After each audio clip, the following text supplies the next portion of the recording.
ቀላል በማይባል ሁኔታ የብሔር አጥርን ተሻግረን የፖለቲካ አይዲዮሎጂን ገደብ ተሻግረን የሃይማኖት ልዩነትን ተሻግረን ኢትዮጵያውያን በጋራ የጋራ ችግር አለብን ይሄን የጋራ ችግር በጋራ መታገል አለብን ብለን ያዘጋጀነው መድረክ ነው እና ዓላማው አንዱ አገዛዙን ማስደንገጥ አለብን አገዛዙ ምን ያህል የህዝብ ማዕበል የህዝብ ቁጣ የህዝብ ተቃውሞ አፍጥጦ እየመጣበት እንደሆነ በቅዳሜው ዕለት እንዲረዳ ማድረግ አለብን እና አገዛዙን ስንል ዋናውን ቁንጮ ጠቅላይ ሚኒስትሩን ብቻ ሳይሆን በዋናነት በዙሪያው የተሰለፉ የመከላከያ ሰራዊቱን የብልጽግና ካድሬ ለአንድ ግለሰብ ተብሎ እየተደረገ ያለው ጦርነት እየተካሄደ ያለው አፈና ሁሉንም ይዞ የሚጠፋ መሆኑን ተገንዝበው እንዲደነግጡ ማድረግ ያስፈልጋል ይሄን ህዝባዊ ቁጣ ልንቋቋም አንችልም ብለው ከህዝቡ ጎን እንዲቆሙ በአገዛዙ ላይ ራሳቸው እንዲያምፁ ማድረግ ያስፈልጋል እና አንዱ መልእክት ለገዢው አካል ነው ሁለተኛው መልእክት ግን ለህዝባችን ነው አይ ተቃዋሚዎች ተባብረው እየቆሙ ነው ልዩነታቸውን ወደ ጎን አስቀምጠው በአንድ ላይ ትግሉን ለመምራት ተዘጋጅተዋል ስለዚህ አሁን የሚመራና አካል አለ ከጎኑ መሰለፍ አለብን ሚናችን መጫወት አለብን የሚል ተስፋ በህዝባችን ውስጥ እንዲያድር እንፈልጋለን እና ያለፈው ትዕይንተ ህዝብ የፈጠረውን ተስፋ ታውቃላችሁ ይሄ ደግሞ በብዙ እጥፍ ከፍተኛ የሆነ መነሳሳት ይፈጥራል የሚል እምነት አለን ለምን ይሄን መነሳሳት ይዘን መሬት ላይ በተጨባጭ በሚቀጥሉ ሳምንታት ዋሽንግተን ዲሲ እና ለንደን ላይ ታላቅ የሆኑ ሰላማዊ ሰልፎች እንዲካሄዱ እናደርጋለን ከዛ በኋላ ደግሞ አገር ቤት ፈጣን የሆነ ከባድ የሆነ ህዝባዊ እምቢተኝነት እንዲነሳሳ ነው ጥረት እያደረግን ያለነው ስለዚህ ይሄ አንድ ትልቅ መነሻ ይሆናል ይቀዳሚው የሚል እምነት አለን ሌላው ዓለም አቀፉ ህብረተሰብ ይሄን አገዛዝ እየደገፈ ያለው አማራጭ የለም በሚል አመለካከት ነው ተቃዋሚዎች ተጠናክረው አልተገኙም አይተባበሩም እርስ በርሳቸው ችግር አለባቸው ይሄን ሀገር እንደሚያስቀጥሉ እርግጠኛ አይደለንም የሚል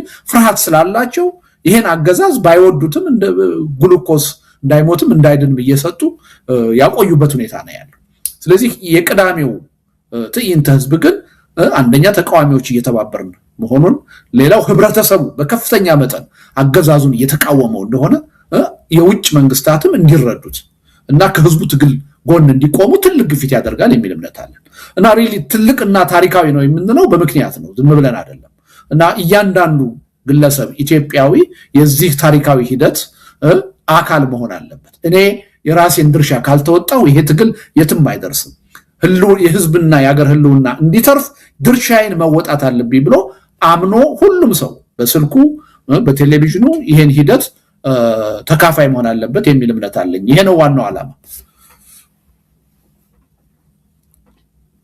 አለባት ባለፈው በተደረገው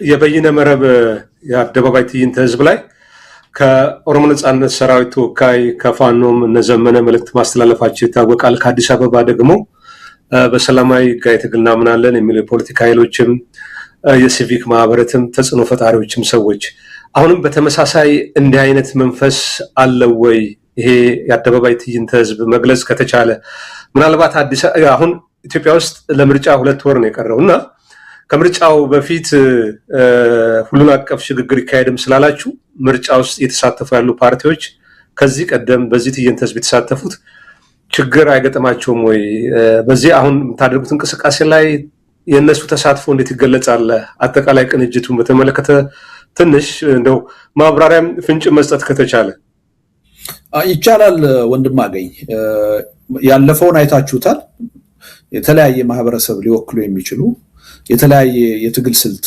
የሚያራምዱ ኃይሎች ናቸው ዛ መድረክ ላይ ተገኝተው አቋማቸውን እንዲገልጹ እያደረግን ያለነው አዘጋጁ አካል ይሄ የጋራ መድረካችን የሚያካሂደው ሰላማዊ ሆነና ከህዝባዊ እምቢተኝነት ጋር የተያያዘ ጉዳይ ነው ግን ደግሞ ለኢትዮጵያውያን የፖለቲካ ኃይሎች መድረክ ይፈጥራል በዛ መድረክ ላይ ግን ማንኛውንም ስልት የሚከተል በጠመንጃም የሚያምኑ በሰላማዊ ትግልም የሚያምኑ ሁለቱም ያዋጣል ብለው የሚያምኑ የትኛውም አመለካከት ይኖራቸው የትኛውንም ስልት ይከተሉ በአገራቸው ጉዳይ ስለሚያገባቸው በዛ መድረክ ላይ ተገኝተው አቋማቸውን እንዲገልጹ ነው የተጋበዙት አዘጋጁ አካል ግን ሰላማዊ ህዝባዊ እምቢተኝነት ላይ እምነት አድርጎ የሚሰራ ነው ስለዚህ መታወቅ ያለበት ምንድነው እዛ ላይ የሚቀርቡ አካላት የሚያራምዱት ስልት ወይም የሚያራምዱት አቋም የሁሉም አቋም ላይ ሆን ይችላል የራሳቸውን አቋም ነው የሚገልጹት ለህዝብ ነው የሚያስተላልፉት ስለዚህ ምንድነው ባለፈው እንዳደረግነው አሁንም አገር ቤት ያሉ በሰላማዊ ትግል የሚያምኑ ፓርቲዎች ተጋብዘዋል በትጥቅ ትግል የሚያምኑ የሀገራቸው ጉዳይ ስለሚያገባቸው በሀገራቸው የወደፊት ዕጣ ፈንታ ላይ ያላቸውን አቋም መግለጽ ስላለባቸው ተጋብዘዋል። በውጭ ሀገር የሚኖሩ የተለያዩ ማህበረሰብ የሚወክሉ የፖለቲካ ኃይሎች ተጋብዘዋል። የሃይማኖት ሰዎች ተጋብዘዋል። የሲቪክ ማህበራት የሚመሩ ሰዎች ተጋብዘዋል። ምክንያቱም የወደፊቷ ኢትዮጵያ በአንድ አካል ብቻ የሚፈታ ችግር አይደለም ያላት። እነዚህ ሁሉ አካላት ወደ ጠረጴዛ ዙሪያ መጥተው ችግራቸውን በጋራ መወጣት አለባቸው፣ በጋራ መፍታት አለባቸው የሚል እምነት አለን። ስለዚህ በምናዘጋጃቸው መድረኮች ማንም በሚያራምደው የትግል ስልት ወይም በሚያራምደው አይዲዮሎጂ ወይም በሚከተለው ሃይማኖት የሚገለልበት ሁኔታ የለም። ኢትዮጵያን የሚመስል ሁሉን አቀፍ የሆነ መድረክ ነው እኛ እየፈጠርን ያለነው። በዚህ ምክንያት እንኳንስ ተቃዋሚን እና ዋናውን የገዢ ፓርቲ ቁንጮ የሆኑትን ጠቅላይ ሚኒስትር አብይንም ጋብዘናቸዋል እና ፍላጎቱ ካላቸው ድፍረቱ ካላቸው መጥተው እየቀረበባቸው ባለ ተቃውሞ ላይ አቋማቸውን ሁሉ እንዲያሰሙ ጋብዘናቸዋል። እንደው ባልተለመደ ሁኔታ ማለት ነው። ይሄን ለምንድን ነው እያደረግን ያለነው? አገሪቱ ውስጥ ባለ የፖለቲካ ቅራኔ እነሱም አንድ ተዋናይ ናቸው። እነሱም የኛ የሚሉት የራሳቸው ማህበራዊ መሰረት አላቸው። ልቦና ገዝተው እውነተኛ የሆነ ሰላማዊ የሆነ ድርድር እንዲኖር ሁሉን አቀፍ የሆነ ሽግግር አሁን እንዲቋቋም ቢቀበሉ የመፍትሄውም አካል ሊሆኑ እንደሚችሉ ጥሪ እያቀረብንላቸው ነው፣ እያሳየናቸው ነው። ስለዚህ ማንም አካል የሚገለል አካል የለም። ይሄ ህጋዊና ሰላማዊ የሆነ መድረክ ነው። አገር ውስጥ ያሉ ፓርቲዎችም በዚህ የመሳተፍ መብት አላቸው። ምክንያቱም በዚህ መድረክ ላይ መጥተው የሚናገሩት የራሳቸውን አቋም ነው። አገር ውስጥ ያሉ ፓርቲዎች መጥተው እዚህ መድረክ ላይ ጦርነት ሊደግፉ እንደማይችሉ እናውቃለን። ምክንያቱም አገር ቤት ያለው ህግ ይገዛቸዋል። ስለዚህ ፍጹም ህጋዊና ሰላማዊ የሆነ አቋም ነው ሊያራምዱ የሚችሉት። ኢቭን ሌሎቹ አካላት እዚህ መድረክ ላይ በዋናነት የሚመጡት የትጥቅ ትግል የራሳቸውን ስልት ተከትለው እያደረጉ ነው። ነገር ግን የኢትዮጵያ ህዝብ ክፍተት አለ። ህዝባዊ እምቢተኝነት እየተካሄደ አይደለም። የከተማው ህዝብ ተምሬያለሁ የሚለው ህዝብ እጁን አጣጥፎ ቁጭ ብሏል። ውጤት ለውጥ እየጠበቀ ያለው ከሌላ ነው። ይህን ክፍተት ለመሙላት የመጣ መድረክ ነው። ስለዚህ እኛ የምንጠብቀው የታጠቁት ኃይሎችም ህዝቡ ሰላማዊ ህዝባዊ እምቢተኝነት ማድረግ እንዳለበት አቋም ይዘው ራሱ መልእክት ያስተላልፉ ባለፈው እንዳደረጉት ያደርጋሉ ብለን ነው የምንጠብቀው። ዞሮ ዞሮ እያንዳንዱ እዚህ ተገኝቶ የሚናገር አካል ለሚናገረው ነገር ኃላፊነት የሚወስደው ራሱ ነው። ሌላው አካል ወይም መድረኩ ኃላፊነት አይወስድም። ግን የኢትዮጵያን ጉዳይ በሚመለከት የሚያገባው አካል ሁሉ ይጋበዛል። በኢትዮጵያ ወደፊት እንዲቋቋም የምንፈልገው ሽግግር ሁሉን አቀፍ የሆነ ማንም በፖለቲካ አመለካከቱ በስልቱ የማይገለልበት እንዲሆን ነው የምንፈልገው። ያን ነው እያለማመድን እያሳየን ያለ ነው ማለት ነው።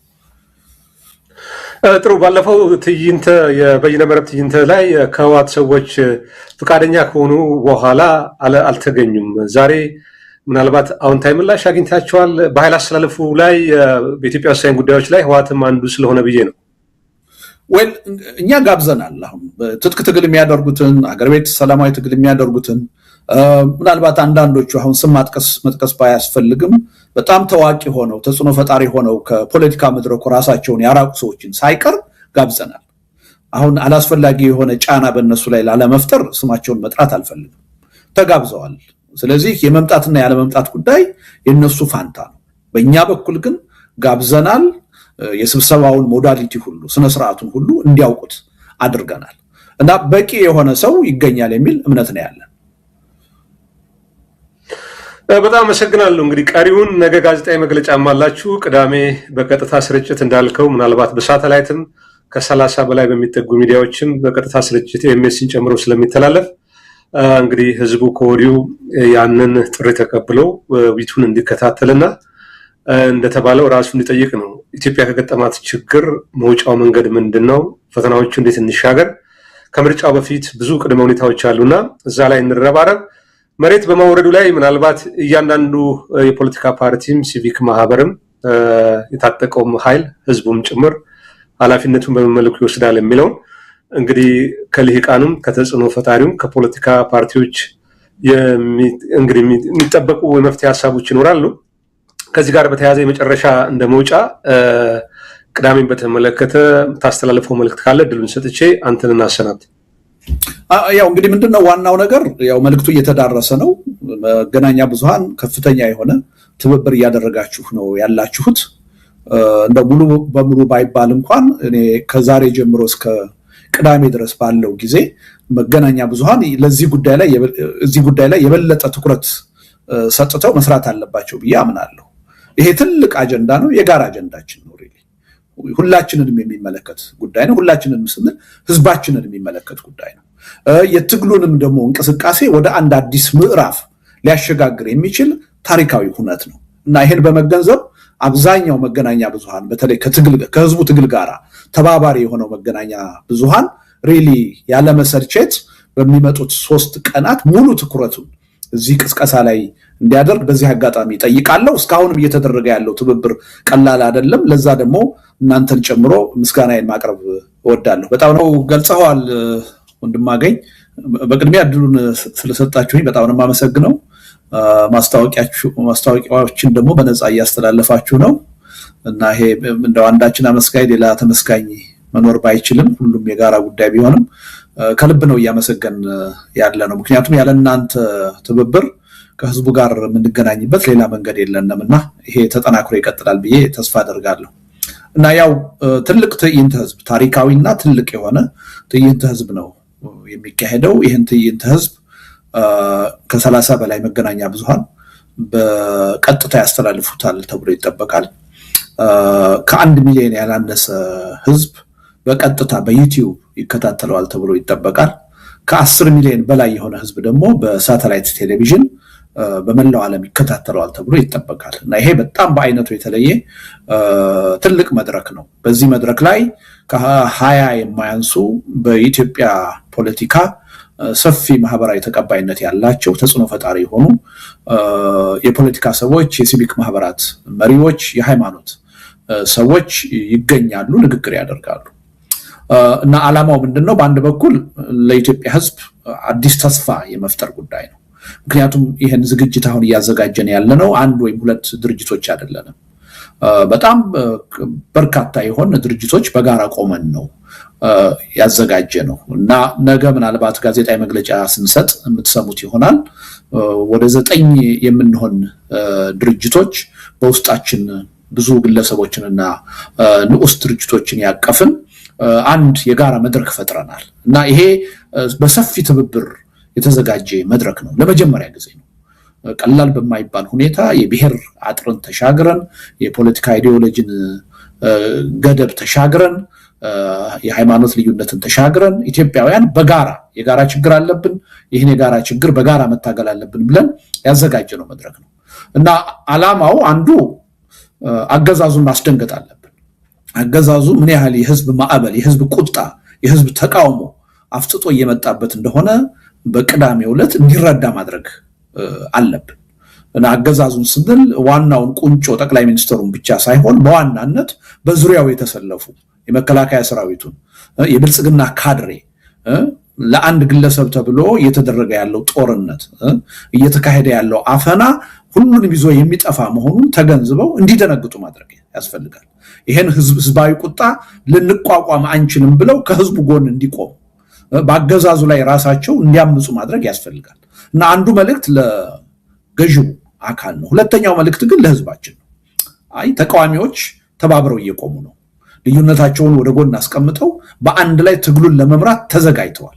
ስለዚህ አሁን የሚመራን አካል አለ፣ ከጎኑ መሰለፍ አለብን፣ ሚናችን መጫወት አለብን የሚል ተስፋ በህዝባችን ውስጥ እንዲያድር እንፈልጋለን እና ያለፈው ትዕይንተ ህዝብ የፈጠረውን ተስፋ ታውቃላችሁ። ይሄ ደግሞ በብዙ እጥፍ ከፍተኛ የሆነ መነሳሳት ይፈጥራል የሚል እምነት አለን። ለምን ይሄን መነሳሳት ይዘን መሬት ላይ በተጨባጭ በሚቀጥሉ ሳምንታት ዋሽንግተን ዲሲ እና ለንደን ላይ ታላቅ የሆኑ ሰላማዊ ሰልፎች እንዲካሄዱ እናደርጋለን። ከዛ በኋላ ደግሞ አገር ቤት ፈጣን የሆነ ከባድ የሆነ ህዝባዊ እምቢተኝነት እንዲነሳሳ ነው ጥረት እያደረግን ያለነው። ስለዚህ ይሄ አንድ ትልቅ መነሻ ይሆናል የቅዳሜው የሚል እምነት አለን። ሌላው ዓለም አቀፉ ህብረተሰብ ይሄን አገዛዝ እየደገፈ ያለው አማራጭ የለም በሚል አመለካከት ነው።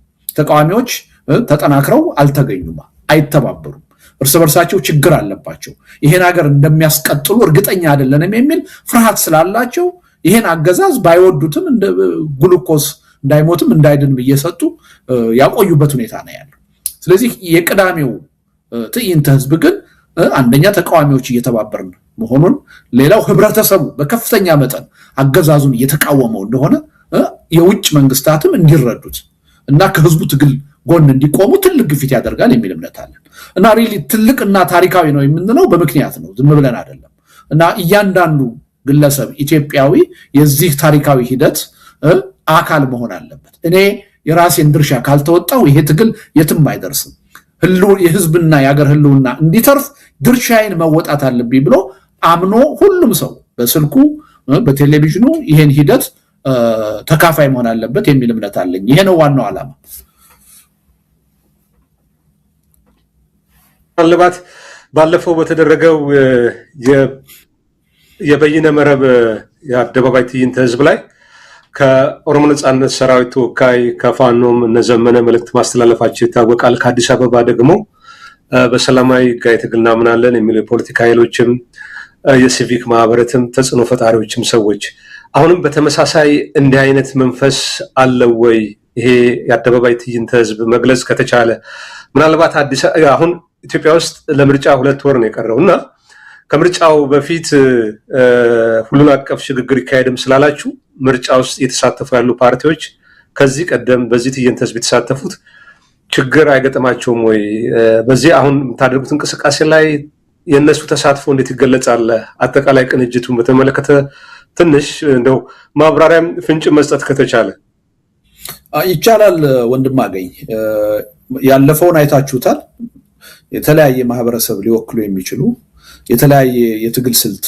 የሚያራምዱ ኃይሎች ናቸው ዛ መድረክ ላይ ተገኝተው አቋማቸውን እንዲገልጹ እያደረግን ያለነው አዘጋጁ አካል ይሄ የጋራ መድረካችን የሚያካሂደው ሰላማዊ ሆነና ከህዝባዊ እምቢተኝነት ጋር የተያያዘ ጉዳይ ነው ግን ደግሞ ለኢትዮጵያውያን የፖለቲካ ኃይሎች መድረክ ይፈጥራል በዛ መድረክ ላይ ግን ማንኛውንም ስልት የሚከተል በጠመንጃም የሚያምኑ በሰላማዊ ትግልም የሚያምኑ ሁለቱም ያዋጣል ብለው የሚያምኑ የትኛውም አመለካከት ይኖራቸው የትኛውንም ስልት ይከተሉ በአገራቸው ጉዳይ ስለሚያገባቸው በዛ መድረክ ላይ ተገኝተው አቋማቸውን እንዲገልጹ ነው የተጋበዙት አዘጋጁ አካል ግን ሰላማዊ ህዝባዊ እምቢተኝነት ላይ እምነት አድርጎ የሚሰራ ነው ስለዚህ መታወቅ ያለበት ምንድነው እዛ ላይ የሚቀርቡ አካላት የሚያራምዱት ስልት ወይም የሚያራምዱት አቋም